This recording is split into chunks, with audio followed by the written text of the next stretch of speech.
기쁜 안식일입니다. 한 주일 동안 비가 왔는데 오늘은 비도 그치고 참 좋은 안식일입니다.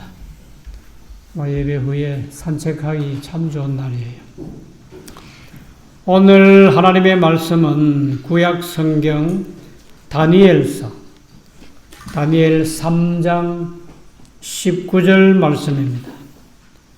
다니엘 3장 19절 말씀을 제가 읽겠습니다. 느부갓네살이 분이 가득하여 사드락과 메삭과 아벳느고를 향하여 낯빛을 변하고 명하여 이르되 그 풀무를 뜨겁게 하기를 평일보다 7배나 뜨겁게 하라 하고. 자, 오늘은 하나님의 말씀 제목이 느부갓네살이 분이 가득하여 이런 제목이고 역사는 반복된다 하는 말씀을 드리려고 합니다. 우리가 성경에서 특별히 다니엘서에서 느부갓네살 아주 익숙한 이름이지요. 605년에 유대 나라를 점령해서 다니엘과 그의 친구들을 포로로 붙잡아가고 참 두렵고 무서운 신바빌로니아의 왕이었습니다. 원래는 네부갓네차르라 그랬어요.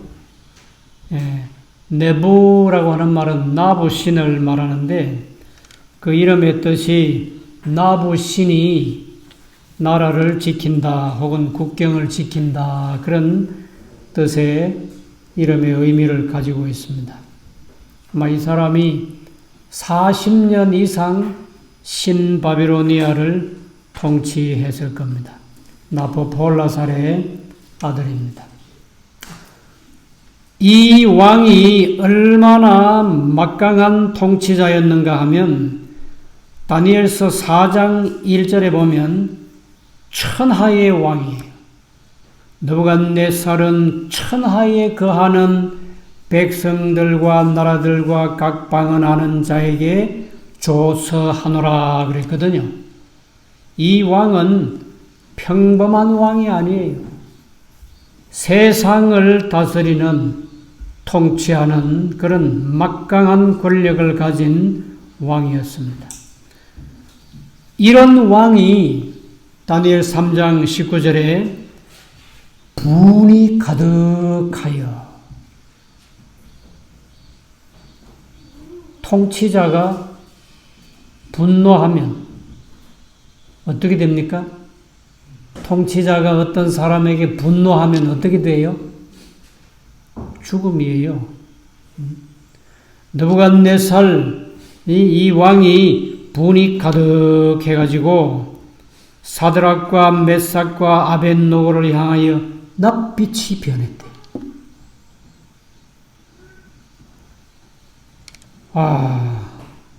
절대 통치자가 안색이 변했다. 그 다음은 참 무섭습니다. 아주 무섭습니다. 이 느부갓네살이 사드락과 메삭과 아벳느고, 히브리식으로는 하나냐와 미사엘과 아사랴인데 바벨론 이름을 가진 이 다니엘의 세 친구들을 느부갓네살 왕이 모르는 사람들이 아니에요. 서로가 잘 아는 사이입니다. 느부갓네살 왕이 꿈을 꾸고 다니엘이 꿈 해석을 해드렸지요. 그때 다니엘의 세 친구도 꿈을 알기 위해서 함께 합심해서 기도드렸던 정말 가까운 친구들이었습니다. 그래서 그 후에 느부갓네살 왕이 이 다니엘의 친구들도 각 도를 다스리는 그런 자리를 줘서 여기 귀한 자리에 함께 나왔는데 다니엘이가 뭐라고 그랬어요? 다니엘 2장의 꿈 해석을 해주면서 왕은 금머리니이다. 역사의 금머리가 느부갓네살 왕입니다. 선지자 왕 503쪽에 느부갓네살 왕이 그 얘기를 들은 다음에 보십시오. 선지자 왕 503페이지에 왕은, 느부갓네살 왕은 하나님의 권능을 시인하였고, 다니엘의 하나님의 권능을, 꿈을 주신 그 하나님을 시인했고, 하나님께 대한 경외심으로 감동되었다. 야, 너희 다니엘의 하나님은 내게 이 세상의 미래에 대해서 앞으로 수백 년 혹은 수천 년 이후에 있을 일을 내게 보여주신 것이 참 놀랍다. 너희 하나님은 그런 하나님이시구나.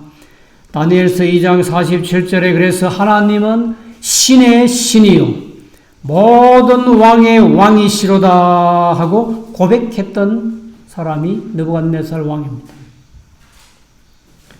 그런데 나중에 얘기를 다 듣고 보니까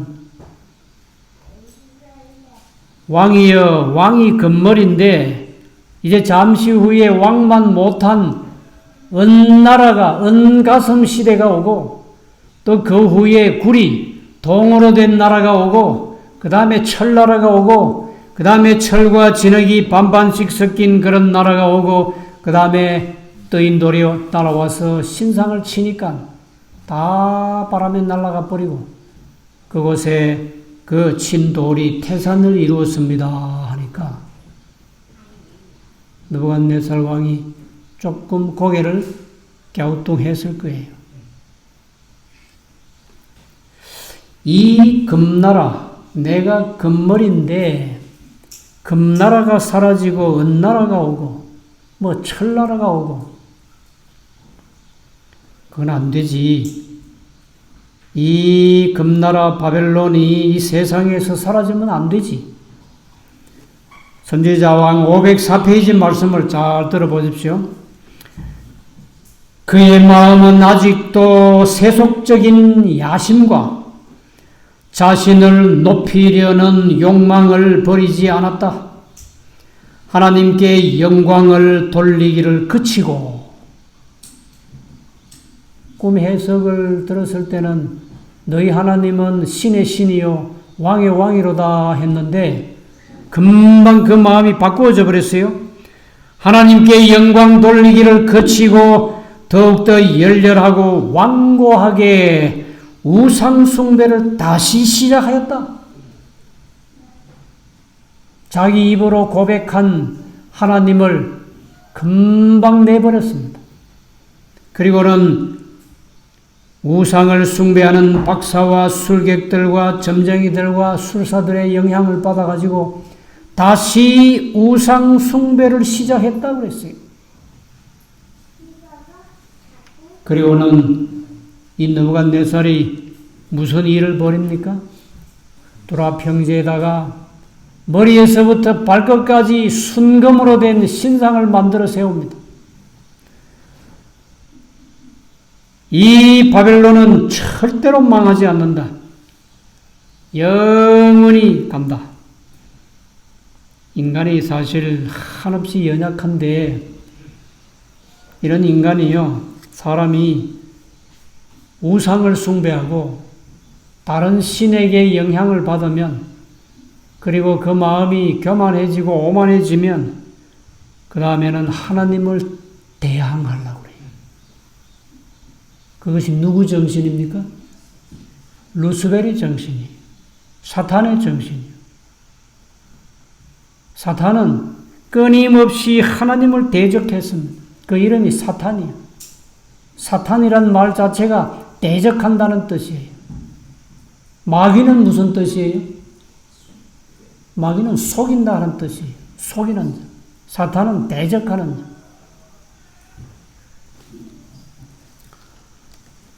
천지 만물을 창조하신 하나님, 이 세상의 미래와 바벨론의 장래를 자세하게 가르쳐 주셨는데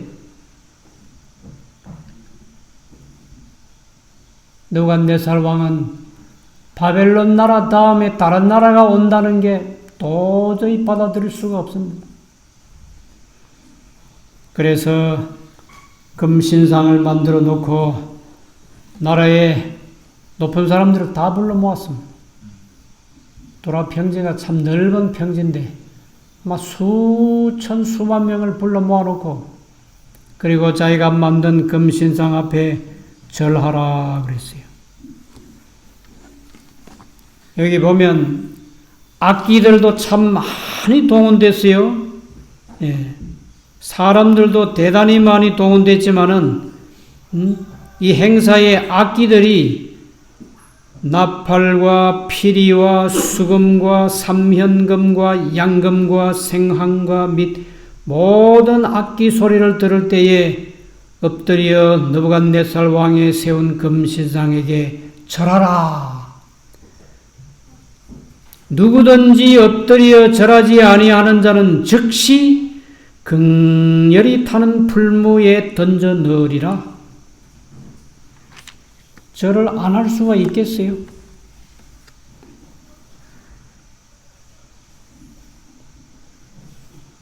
높이가 60규빗이다 그랬습니다. 30m가 되는 높은 금신상을 도라평지에 세워놓고는 이와 같은 엄청난 국가적인 행사를 거행했습니다. 드디어 나팔 소리가 나고 많은 사람들이 그 앞에 엎드려서 금신상에게 절을 했습니다. 그런데 절을 하지 않는 사람이 누구가 있나 하고 지켜보는 사람들이 있었어요.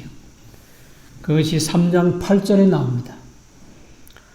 그때에 어떤 갈대아 사람들이 나와 유다 사람들을 참소하니라. 고소고발했단 말이에요. 갈대아 사람들은 역시 바벨론 사람들입니다. 그들이 느부갓네살 왕에게 고하여 가로되 왕이여 만세수를 하옵소서. 왕이여 왕이 명령을 내리사 무릇 사람마다 나팔과 피리와 수금과 삼현금과 양금과 생황과 및 모든 악기 소리를 듣거든 엎드려 금신상에게 절할 것이라. 누구든지 엎드려 절하지 아니하는 자는 극렬히 타는 풀무 가운데 던져 넣음을 당하리라 하지 아니하셨나이까. 12절에 이제 몇 유대 사람 사드락과 메삭과 아벳느고는 왕이 세워 바벨론을 다스리게 하신 자이언을. 이 사드락과 메삭과 아벳느고도 지도자 중에 한 사람들이었습니다. 왕이 세워 바벨론 도를 다스리게 했다고 그랬어요. 도지사들이에요. 왕이여 이 사람들이 왕을 높이지 아니하며 왕의 신들을 섬기지 아니하며 왕이 세우신 금신상에게 절하지 아니하나이다. 아주 정확하게 세 사람이 절하지 않은 것을 보고는 그대로 다 참소했다고 했어요. 고소 고발을 했습니다. 느부갓네살 왕이 세 사람을 가까이 불렀어요. 그리고는 14절 끝에 보면 짐짓 그리하였느냐. 이 무슨 말입니까?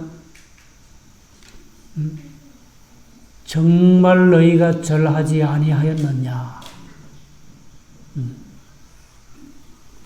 혹은 알면서도 그렇게 하지 않았느냐. 그렇게 묻습니다. 그리고 느부갓네살 왕이 이 다니엘의 세 친구들에게 한 번 더 기회를 줍니다.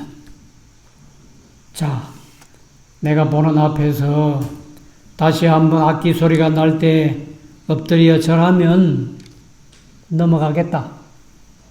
근데 이번에도 만일 절하지 아니하면 풀무불 속에 던져 넣겠는데 15절 마지막에 너희를 내 손에서 건져낼 신이 어떤 신이겠느냐?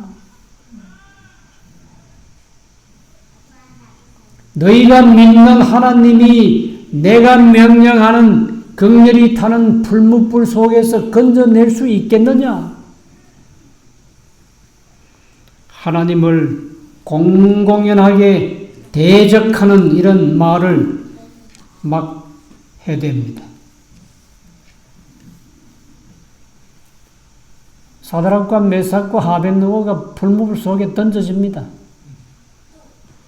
옷 입은 그대로 꽁꽁 묶여가지고 사람들이 나와서 그 세 사람을 다 뜨거운 풀무불 그 아구 가까이에 가서 던져 넣었어요.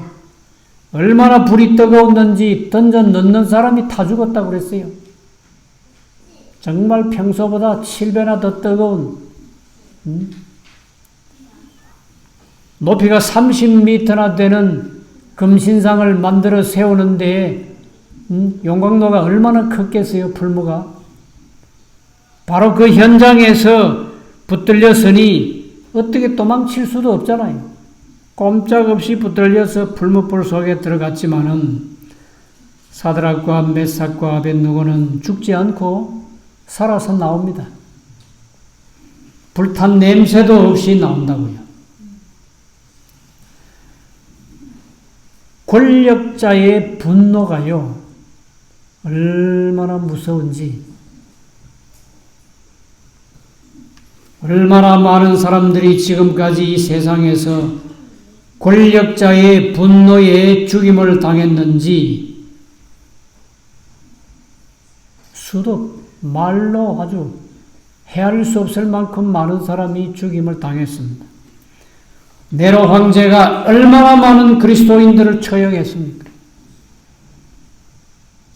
그냥 붙들리는 대로 그 당시 그리스도인들이 다 죽임을 당했어요. 짐승의 밥이 되고 화형주에 달리고 베드로도 그때 죽임을 당했고 거꾸로 십자가에 못 박혀서 바울도 그때에 네로의 박해로 죽임을 당했어요. 목이 잘려서 죽었어요. 2차 대전 때 히틀러와 무소리니가 얼마나 많은 사람을 죽였어요. 유대인들만 600만 명을 죽였다고 하는 것은 누구나 다 아는 사실입니다. 600만 명을 죽였어요. 1930년대 일이니까 그리 먼 역사도 아니잖아요. 오래된 역사가 아니에요. 사실 2차 대전 때 히틀러와 무소리니가 죽인 유대인들만 600만 명 죽인 게 아니에요. 러시아 사람들하고 폴란드 사람들이 또 많이 죽었는데 다 합하면요 2,500만 명이 죽었다는 거예요. 그럼 역사에 남아 있어요. 2,500만 명. 서울시 인구가 1,000만 명입니다. 서울시 인구 2배 반 되는 그 많은 사람들을 그 짧은 몇 년 사이에 엄청나게 많은 사람들을 죽였습니다. 일본 사람들이 또 한국 사람이나 중국, 동남아 사람들을 얼마나 많이 죽였어요. 권력자의 분노는 많은 그리스도인들을 혹은 아무 정치적인 성향이 없는 양민들을 그냥 죽였습니다. 중세기의 교황의 박해는 적어도 기독교 신도들, 그리스도인들을 적게는 5천만 명, 많게는 9천만 명을 죽였다는 거예요. 캄보디아에 가면 킬링 필드라는 곳이 있어요. 죽음의 들판. 프랑스에 가서 공산주의 공부를 하고 온 폴포시라는 사람이 불과 1975년 4월부터 한 3, 4년 동안 200만 명 가까이 죽였대요. 얼마나 끔찍한 일이에요. 권력자가 사람을 죽이기 시작하면 그저 가리지 않고 다 죽입니다. 나중에 캄보디아가 그 폴포트의 소나기에서 벗어나서 죽은 사람들을 찾아 조사를 해보니까 한꺼번에 사람을 죽여서 끌어묻은 곳이 2만 곳이었다고. 2만 곳. 100명, 200명 이 프놈펜 가까이에 어디더라? 저앙아이라는 그 지역에는 한 곳에 한 땅 속에 17,000명이 묻혀있더래요. 17,000명. 얼마나 끔찍합니까? 역사는 반복된다 하는 말씀을 하고 마치겠습니다. 역사는 반복된다. History is being repeated. 역사는 반복된다. 과연 그와 같은 끔찍한 일들이 앞으로 또 생길까? 생기고 말고요. 이 역사는 반복된다 하는 이 말씀은 선지자와 왕 177쪽에 있는 말씀입니다. 다니엘 12장 1절에 보시면 그때에 네 민족을 호위하는 대군 미가엘이 일어날 것이요 또 환란이 있으리니 이는 개국 이래로 그때까지 없던 환란일 것이며 그때에 네 백성 중 무릇 책에 기록된 모든 자가 구원을 얻을 것이라. 이 보세요. 또 환란이 있으리니. 과거에 수많은 환란이 있었어요. 근데 또 환란이 있겠다고. 마지막 환란이죠. 우리 재림교인들은 이 환란이 무슨 환란인지 잘 압니다. 이 환란은 초기 환란이 있고 대환란이 있어요. 국가적인 일요일 법령이 내리면 초기 환란이 시작됩니다. 그리고 예수님께서 하늘 지성소에서 다 이뤘다 하고 나오시면 대환란이 시작돼요. 그걸 우리는 야곱의 환란이라고 합니다. 분명히 환란이 또 있겠다고 했어요. 그런데 구원받을 사람이 있는데 책에 기록된 사람들이 구원받습니다. 무슨 책에? 하늘 생명책에. 하늘 생명책에 이름이 기록되기를 열심히 노력해야 돼요. 제자들이 바깥에 나가서 귀신 들린 자의 귀신을 쫓아내고 병든 사람의 병을 고쳐주고 성공적인 선교 활동을 하고 돌아와서 예수님 앞에 보고했을 때 예수님께서 칭찬하지 않았어요. 그거보다 더 중요한 게 있다고. 너희 이름이 하늘 생명책에 기록되는가 좀 잘 생각해보라. 이름이 하늘 생명책에 기록된 자들만 이 무서운 환란에서 구원함을 받더래요. 마태복음 24장에도 다니엘서의 이 말씀과 똑같은 말씀이 있습니다. 마태복음 24장은 예수님이 친히 하신 말씀인데 예수님께서 친히 말씀하시기를 24장 6절에 보시면요. 난리와 난리 소문을 듣겠으나 너희는 삼가 두려워 말라. 이런 일이 있어야 하되 끝은 아직 아니니라. 민족이 민족을 나라가 나라를 대적하여 일어나겠고 처처에 기근과 지진이 있으리니 이 모든 것이 재난의 시작이라. 9절 그때의 사람들이 너희를 어디에 넘겨주고 환난에 넘겨주겠으며 너희를 죽이리니. 무섭지요? 너희를 죽이리니 너희가 내 이름을 위하여 모든 민족에게 미움을 받으리라. 사람들이 시험에 빠져 서로 잡아주고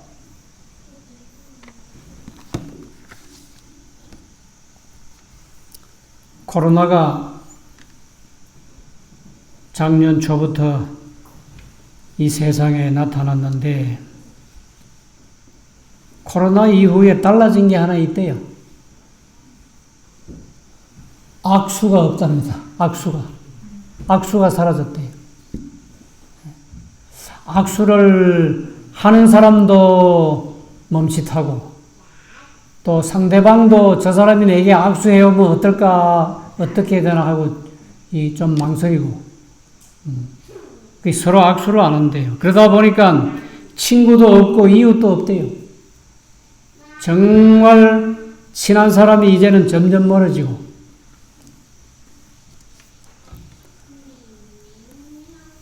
전염병, 감기하고 비슷하다는데 이 코로나가 이런 호흡기 질환이 와서 온 세계에 퍼져도 악수가 사라지고 친구도 이웃도 없어진다는데 우리 교인들이 잘 알고 있는 만약에 세계적인 국가적인 일요일 법령이 오면 어떻게 되겠어요? 거기에다가 매매권이 시행된다고 하면 어떻게 되겠어요? 일요일을 준수하지 않은 자들은 정부가 발행하는 매매권이 없다. 사고 팔고 못한다. 하는 법령이 실제로 시행된다면 어떻게 되겠어요? 누가 우리 심부름을 해주겠어요? 쌀도 좀 싸줘요. 콩나물도 좀 사주세요. 이런저런 반찬도, 밑반찬도 사주세요 하면 누가 대신 사주겠어요?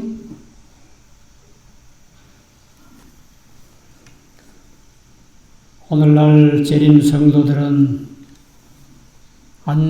우리 재림 성도들만이 가질 수 있는 그런 어떤 안전에 대해서 불감증을 가지고 있습니다. 아무도 이런 생각 안 합니다.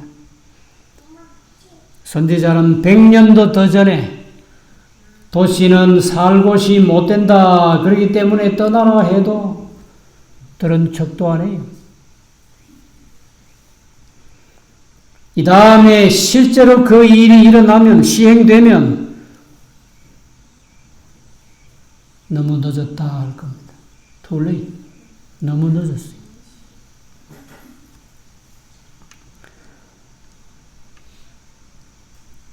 마지막 환란이 핍박이 오면 동정은 없습니다.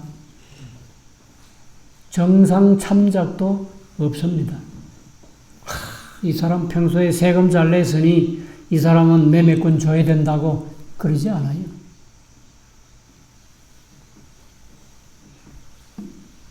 형벌받을 사람들에게 감형도 그런 특혜라면 특혜죠. 그것도 없습니다.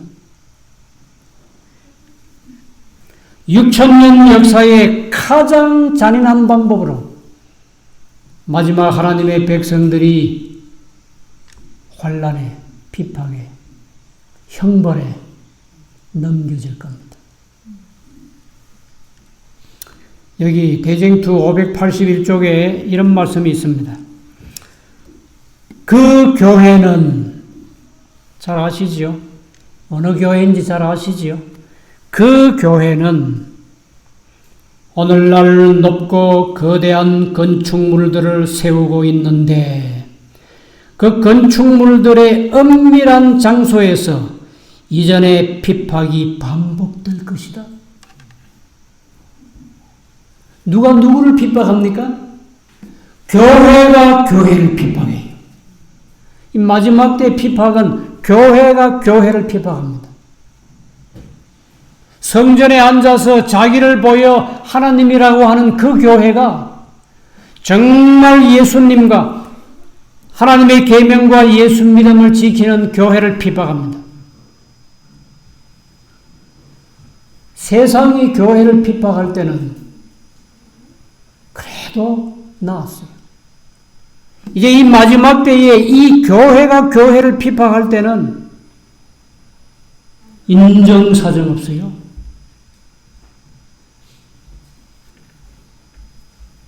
유대교가 초기 그리스도교를 핍박할 때 어땠습니까? 예수님을 십자가에 못 박게 한 교가 어느 교입니까? 유대교예요. 자기들이야말로 아브라함의 자손이고 자기들이야말로 이 세상에서 하나님을 제일 잘 믿는 그런 사람들이라고 자부했던 사람들이 막상 교회의 머리 되시고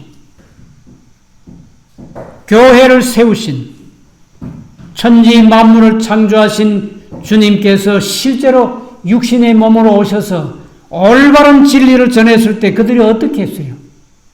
인정사정 봐줬습니까?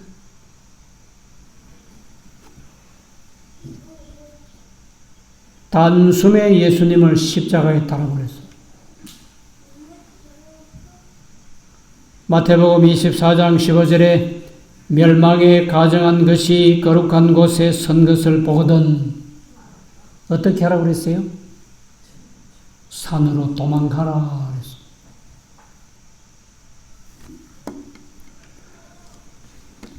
참 하나님의 백성들은 이런 환난과 핍박을 두려워하지 않습니다.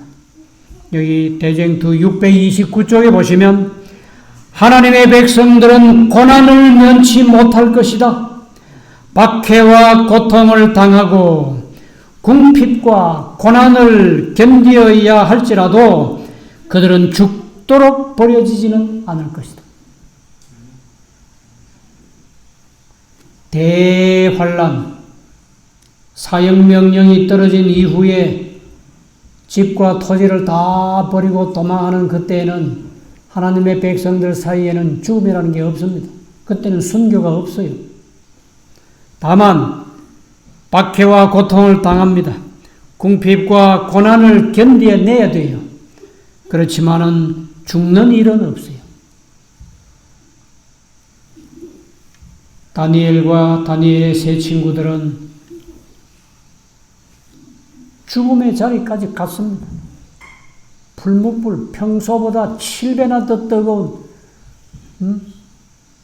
금이나 쇠를 녹이는 그런 용광로에 들어갔어요. 그러나 그들은 살아서 나왔습니다. 나중에 다니엘이가 또 왕의 명령을 어겼다고 해서 사자굴 속에 던져 넣어졌어요. 그것도 저녁 때 한밤을 꼬박 사자굴 속에서 지냈습니다. 그러나 다니엘은 사자의 밥이 되지 않았어요. 그 다음날 아침에 그는 다시 사자굴에서 나올 수 있었습니다. 환난과 핍박을 당하고 고난을 당합니다. 그러나 하나님의 백성들은 죽도록 버려지지 않겠다고 그랬어요. 오늘 우리는 이 느부갓네살 왕이 분이 가득하여 낯빛을 변하고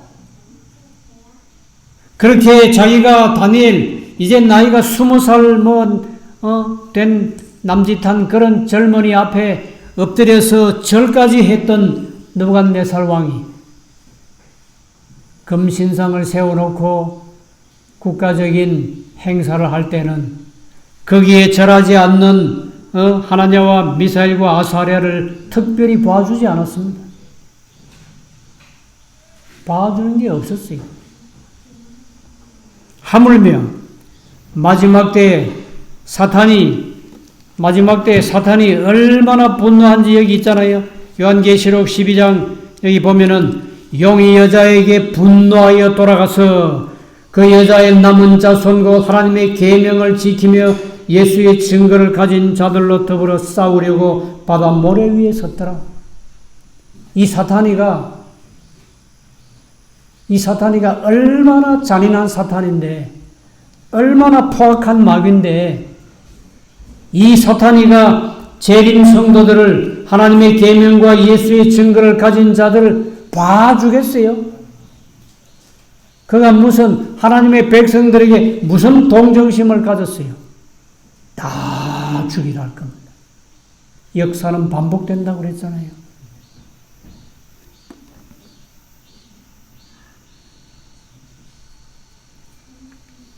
어떻게 하면 되겠어요? 마태복음 24장에 짧은 말씀이 하나 있습니다. 마태복음 24장 41절에 보시면 그 다음에 42절 말씀. 그러므로 깨어 있으라. 예수님이 하신 말씀 속에 이와 같은 말씀들이 여러 번 있습니다. 깨어 있으라 그랬죠. 그 다음에 43절에 보면 깨어 있어 그 집을 뚫지 못하게 하라 하는 말씀이 또 있죠. 그 다음에 또 26장 41절에 보면 시험에 들지 않게 깨어 있어 기도하라. 깨어 있으라. 깨어 있어 기도하라. 깨어 있어 도저히 뚫지 못하도록 하라. 깨어 있지 못하면 세상에서 안일하게 세상에서 사는 맛에 취해서 그냥 세상 사람들하고 함께 지내다 보면 깨어 있지 못해요. 참된 하나님의 백성은 어떤 시대를 막론하고 깨어 있습니다. 깨어 기도합니다. 하나님께서 내게 뭐라고 말씀하시는지 늘 깨어서 기도합니다. 그리고 하나님의 지시가 떨어지면 즉시 움직이죠. 순종하죠. 역사는 반복됩니다. 권력을 가진 자가 분노하면, 낯빛이 변하면 살아남을 수가 없어요. 그럴지라도 깨어 기도하고 철저히 믿음을 준비하시고 어떤 일이 우리 앞에 닥칠지라도 기도하는 사람, 믿음으로 살아남는 사람들이 되시기를 간절히 바랍니다. 자, 이제 마지막 찬미는 575장 찬미가 575장 찬미하고 오 형제여 충실히 행하여라 주곧 다시 오시리니 하는 찬미 575장입니다.